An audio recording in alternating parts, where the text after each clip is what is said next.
knock, knock.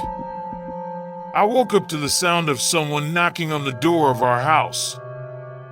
It was quite peculiar since it was nighttime, and we live on a farm 3 miles away from the nearest town. There couldn't possibly be anyone else here besides us. Lying in bed, I dismissed the idea of sleep. The intermittent knocks echoed loudly, each strike resonating in my mind. The cold autumn wind howled outside the window, sending shivers down my spine. A wave of fear swept through my young body, overwhelming me. Unable to endure the torment any longer, I, an 8-year-old boy, dashed out of my room and sprinted down the dimly lit corridor, coming to a halt at my parents' bedroom. My father had forbidden me from bothering him or even entering his study, but this wasn't the time to obey. I was consumed by terror. With trembling hands, I reached for the doorknob, only to be startled by the sound of snoring emanating from the study across from my parents' bedroom. Surely, my father was in there. I then entered the study across the hall and discovered my father asleep in front of the crackling fireplace, slouched in an armchair with a bottle of wine clutched in his hands.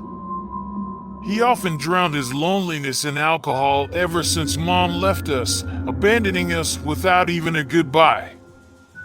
"Dad, please wake up," I pleaded, tugging at his shoulder. "Someone is knocking at our door." "Go away, Pup.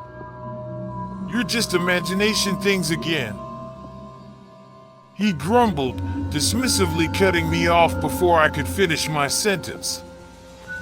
Knock, knock, knock. The incessant knocks on the front door served as confirmation of my words.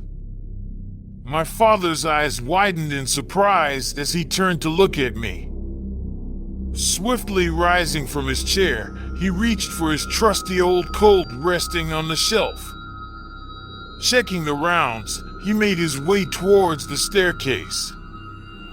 I followed him, albeit at a slower pace. My father reached the door and, placing his hand on the lock, stood there in anticipation. Trembling with fear, I tightly gripped the handrails, my eyes fixed on the unfolding events.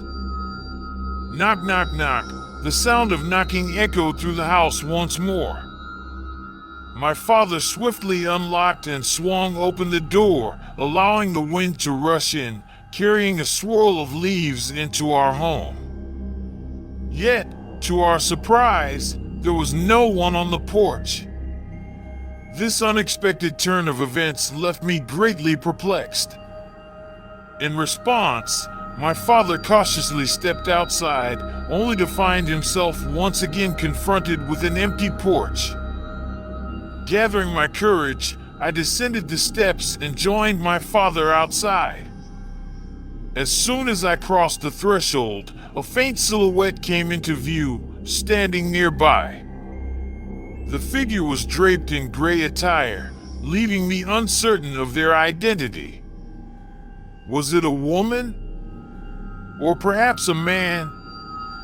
I couldn't fathom why this person was here. "Dad," I whispered, my little finger trembling as I pointed towards the stranger. As we cautiously approached, the sound of the pistol clicking reached my ears, indicating my father had cocked it and taken aim. Instinctively, I covered my ears, bracing for the loud bang, but my father hesitated, refraining from pulling the trigger in haste. "Sir, leave the premises!" My father shouted, his voice filled with authority, yet there was no response from the mysterious figure. In a moment of desperation, my father pulled the trigger, and the deafening gunshot reverberated through the air. The intense noise startled me, causing me to lose my balance and collapse onto the ground. Despite the gunshot, the silhouette of the unknown person remained eerily motionless. My father, undeterred, cautiously advanced towards the figure, but I found myself paralyzed by fear, unable to summon the courage to follow. Soon, all I could hear were my father's frustrated shouts, pleading for the stranger to reveal their identity. Feeling overwhelmed and unsure of what to do, I made the decision to retreat back home. However, as soon as I reached the doorstep, a surprising sight awaited me. There stood my mother, her presence both unexpected and unsettling. Without acknowledging me, she turned her back and entered the house. "Dad!" I yelled, desperately trying to get his attention, but he was too preoccupied with the situation. "Mom has returned!" Without hesitation, I sprinted as fast as my legs could carry me, determined to reach the safety of our home. Bursting through the door, I couldn't contain my excitement and called out once more, "Mom!" There was no response, only the eerie sound of a room on the second floor closing with a creak. I knew all too well that it was the parents' bedroom, the only room in the house with unsmeared door hinges. I ascended the stairs to the second floor, my heart pounding with each step. When I reached the bedroom, I approached it cautiously. With trembling hands, I turned the doorknob and entered the room, hoping to find some answers. To my dismay, there was no one to be found inside. From the bedroom, I could hear the distant echoes of my father's angry shouts and the unsettling sound of gunshots. The noise sent chills down my spine, filling me with a mix of fear and concern. Deciding to wait out the unsettling events, I reached for the bedside lamp and lit it, casting a warm glow across the room. Taking a seat on the edge of the bed, I couldn't shake off a strange sensation that enveloped me, the distinct feeling of not being alone in this room. An unpleasant pain gripped my chest, causing my breaths to come out in shallow gasps. Out of the corner of my eye, a flicker of movement caught my attention. Slowly, I turned my head to face the mirror hanging on the wall. There, in the reflection, I saw myself staring back, but behind me, there stood my mother. The sight sent shivers down my spine, intertwining fear and confusion in an inexplicable mix. Her black, disheveled hair hung around her face, accentuating the pale complexion that contrasted with the white dress she wore.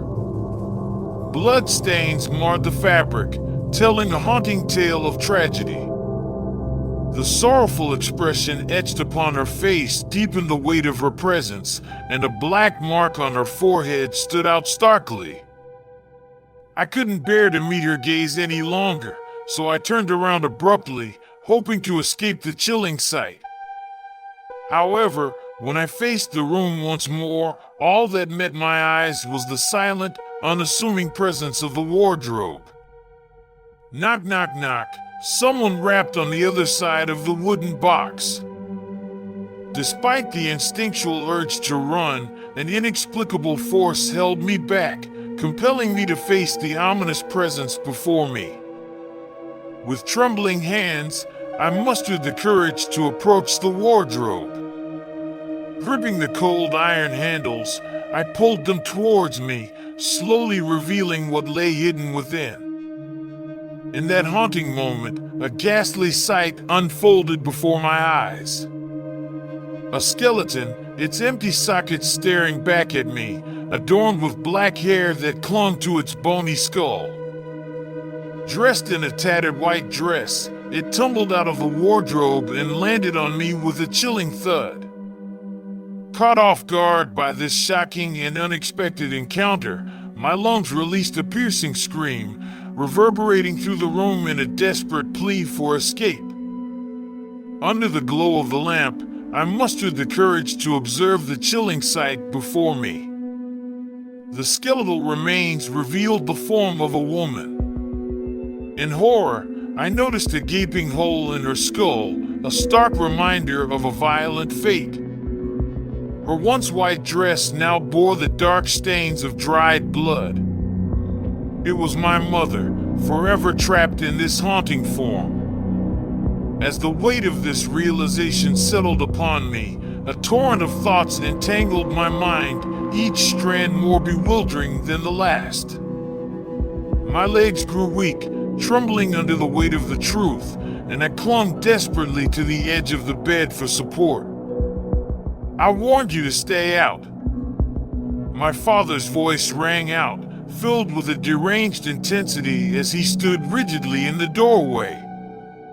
His face contorted with a disturbing mix of anger, confusion, and madness, fixating his unsettling gaze upon me.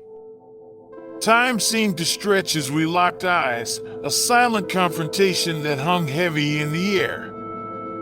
Suddenly, his gaze shifted, momentarily distracted by the magazine of his pistol.